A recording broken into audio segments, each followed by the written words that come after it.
오늘 하나님의 말씀은 신명기 33장 26절부터 29절까지의 말씀입니다. 제가 가지고 있는 성경으로는 구약 성경 318페이지 정도에 있습니다.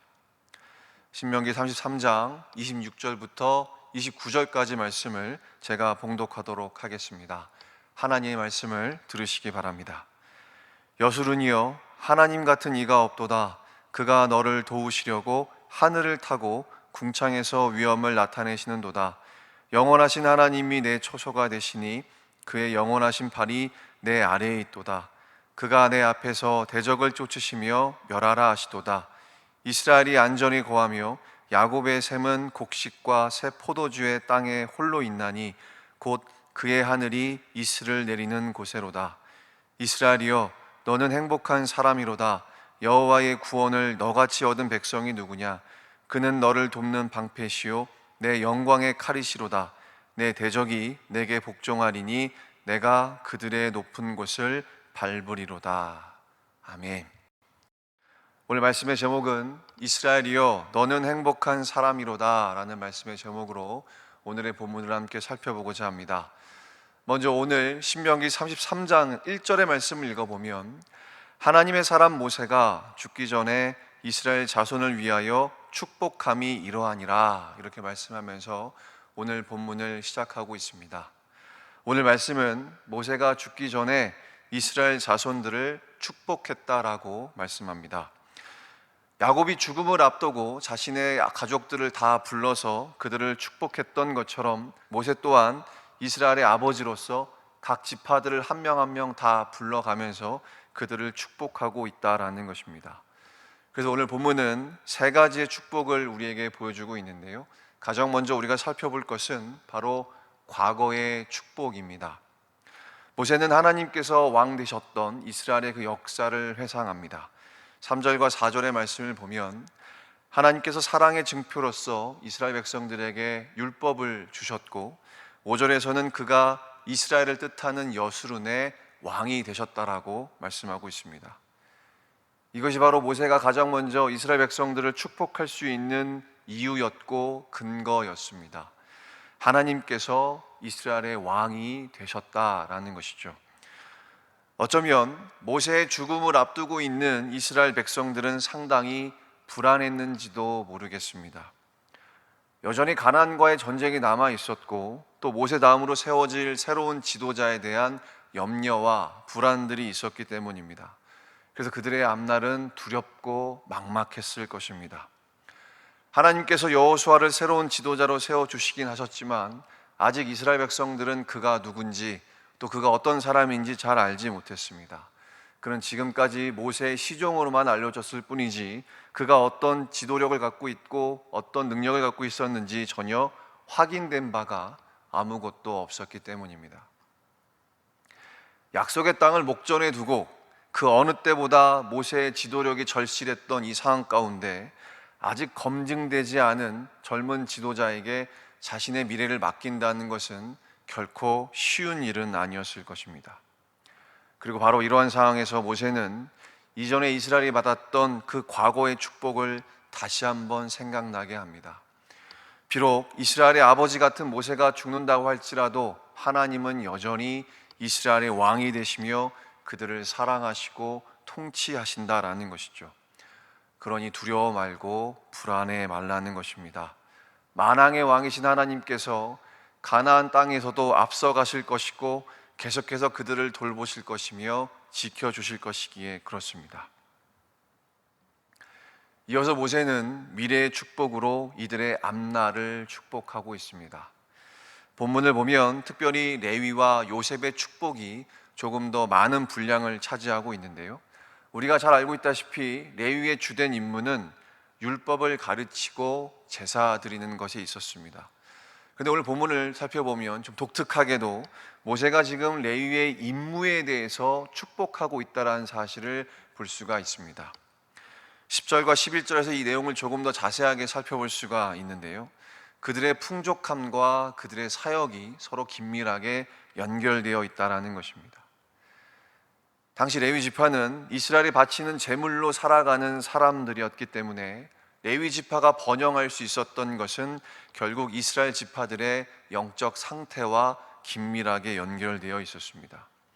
이스라엘이 하나님을 찾지 않는다면 레위 지파는 번영을 누릴 수가 없었고, 그 반대로 이스라엘이 하나님을 찾을 때만 그들은 번성할 수 있었던 것이죠. 그런 레위 지파의 입장에서 볼 때면 그들의 대적들은 주로 우상 숭배자들과 하나님을 대적하는 자들을 의미할 것입니다. 지금 모세가 레위 지파의 번영을 축복하고 있다라는 것은 결국 그들의 대적이 끊어지고 이스라엘의 영적인 부흥을 간구하는 것과도 같은 의미를 생각해 볼 수가 있습니다. 레위 지파가 풍족할 때 이스라엘의 우상 숭배자들은 사라지게 될 것이고, 이스라엘은 하나님을 더 가까이 하며 하나님을 더 깊이 알게 될 것입니다. 다음으로 요셉 지파의 축복에 대해 살펴볼 수가 있는데요, 16절의 말씀을 보면 모세가 가시떨기 나무에서 하나님을 만났던 그 장면을 우리에게 떠올리게 합니다. 요셉 지파에게도 하나님을 만나는 그 은혜가 임하기를 모세가 축복하고 있는 것이죠. 이것이 바로 레위와 요셉이 또 가나안 땅에서 받게 될 축복입니다. 물론 이것은 이스라엘 모든 백성들이 받게 될 축복이기도 합니다. 이스라엘 백성들은 가나안에서 물질적인 풍요를 누리기도 하겠지만, 그 무엇보다 하나님을 만나고 하나님을 더 가까이 하는 영적 풍요를 누리게 될 것을 모세가 간구하고 있는 것이죠. 그들이 광야에서 경험했던 것처럼 복의 근원 되시는 하나님을 가까이 하는 것이야말로 가장 큰 복이기에 그렇습니다. 하지만 모세의 축복은 여기서 그치지 않습니다. 모세의 축복은 마지막에 가서 더 큰 절정에 이르게 됩니다. 그것이 바로 세 번째 축복인데요, 그 세 번째 축복의 말씀은 29절에 나와 있습니다. 29절 말씀을 제가 한번 읽어보도록 하겠습니다. 이스라엘이여, 너는 행복한 사람이로다. 여호와의 구원을 너같이 얻은 백성이 누구냐? 그는 너를 돕는 방패시요 내 영광의 칼이시로다. 내 대적이 내게 복종하리니 내가 그들의 높은 곳을 밟으리로다. 아멘. 세 번째 모세의 축복은 과거와 미래를 넘어서 영원한 복에 대해서 말씀합니다. 모세는 이스라엘의 가장 큰 복을 노래하면서 오늘 본문을 마치고 있는데요, 29절의 말씀은 너와 같이 하나님의 그 구원을 얻은 자가 누구냐 이렇게 질문하고 있는데, 이것은 아무도 그 누구도 너와 같은 그 큰 구원의 복을 받은 자가 없다라는 것을 강조하고 있는 형식입니다. 그러니 하나님의 그 큰 구원의 복을 받은 너희는 이 세상에서 그 누구보다 행복한 사람이라는 것입니다. 지금은 미래를 알 수가 없어서 두렵고 막막하고 불안할지라도, 또 사방이 다 가로막혀서 이러지도 못하고 저러지도 못하는 그 난감한 상황 가운데 처해 있다 할지라도, 하나님의 그 큰 구원의 복을 받은 너희는 불쌍하고 불행한 자들이 아니라 세상에서 가장 행복한 사람이라는 것입니다.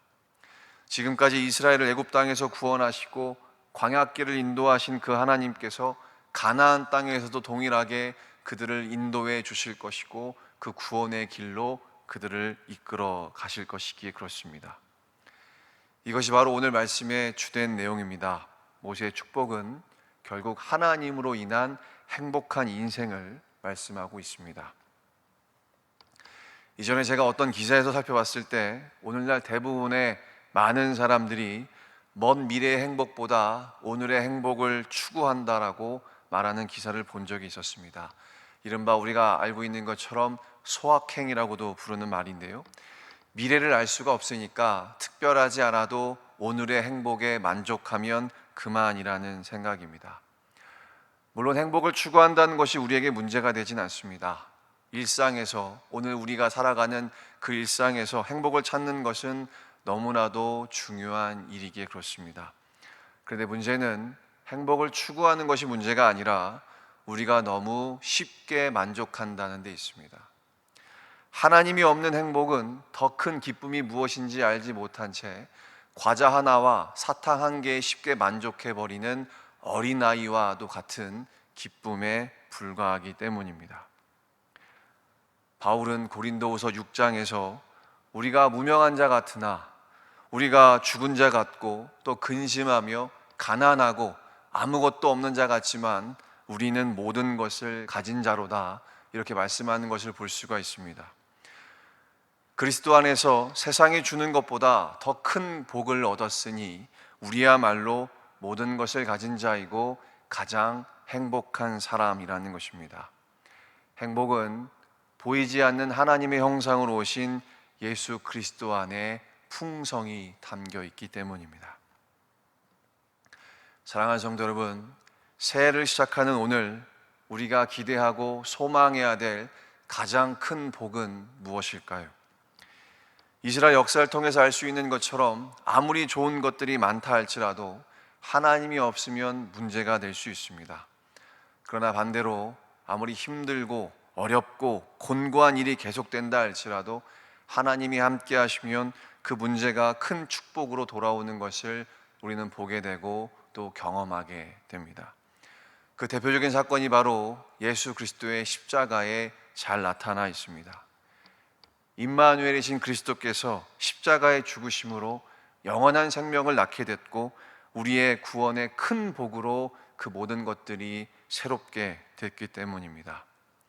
그러니 사랑하는 성도 여러분, 이번 한 해 동안 눈에 보이는 작고 소소한 행복에 만족하지 마시고 더 크고 신령한 복을 사모하시기를 바랍니다. 그리스도 안에서 하나님으로 인한, 하나님으로 행복한 인생, 하나님만으로 충분한 인생을 소망하시기를 주의 이름으로 축원합니다.